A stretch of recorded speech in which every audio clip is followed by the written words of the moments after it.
Yeah, credit goes to Georgia Southern. They outplayed us in all the phases tonight. We've got to flush it. We've got to move on. We'll have a good workout tomorrow and get ready for a real good Texas A&M team. What happened offensively tonight? It's a good question. We just were out of rhythm all night. They threw some guys with some pretty good arms, but I'm shocked. I'm shocked that we got shut out tonight with the wind blowing out. Didn't see it coming. So we've got to look at the video. We've got to talk to our guys and get them back in rhythm. Did you get any kind of sense in the dugout from these guys tonight that, I mean, something was going wrong?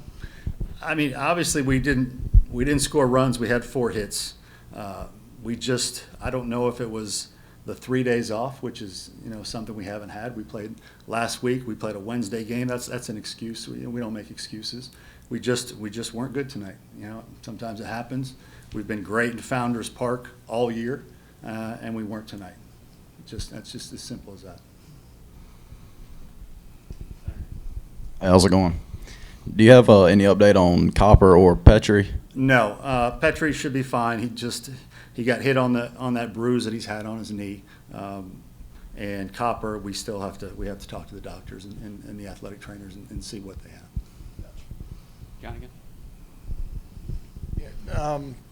When Copper came out, you had to bring in Good. He almost got out of that inning, but that was obviously probably the biggest difference in the game right there. What happened in that inning there, and how do you think Ty performed in that situation? Yeah, look, Ty's one of our best guys. He's one of our best guys. He gave up a homer there, but he will continue to be one of our best guys. It's just sometimes they hit your pitch.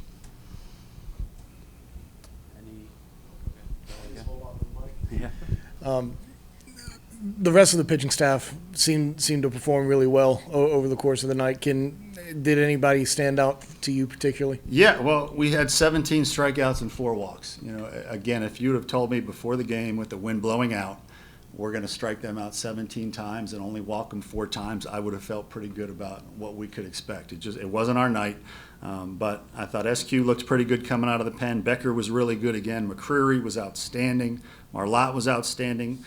Jake McCoy was really good in his first inning, had great stuff. So we saw some things that we'll be able to use moving forward. It doesn't ease the pain of what tonight was, but we did see some pitchers with some really good stuff have good outings tonight.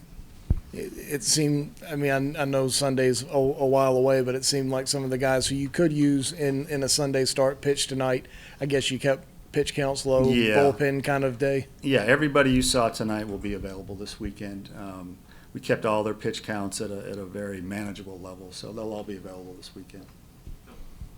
Would think that having a team like Texas A&M coming in this weekend, it'll help your guys tomorrow kind of get over this and get excited about playing one of the best teams in the country.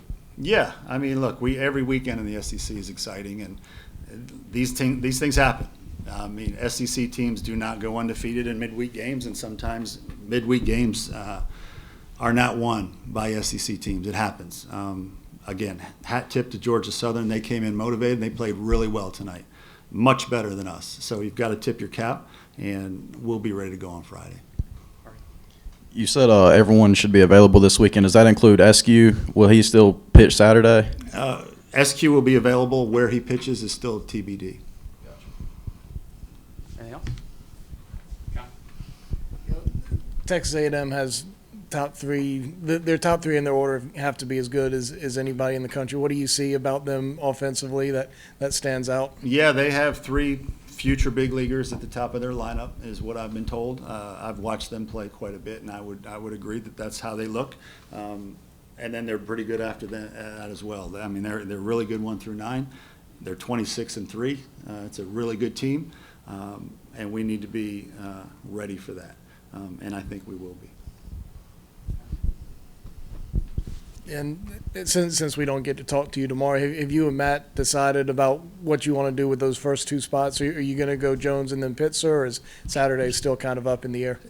We need to finalize it. I mean, we may be moving in that direction. We're not ready to say that officially yet and make that final decision. I want to talk to Matt after tonight and just see what his thoughts are based on what he saw of the guys that threw tonight. But that's something you could see. Thank you.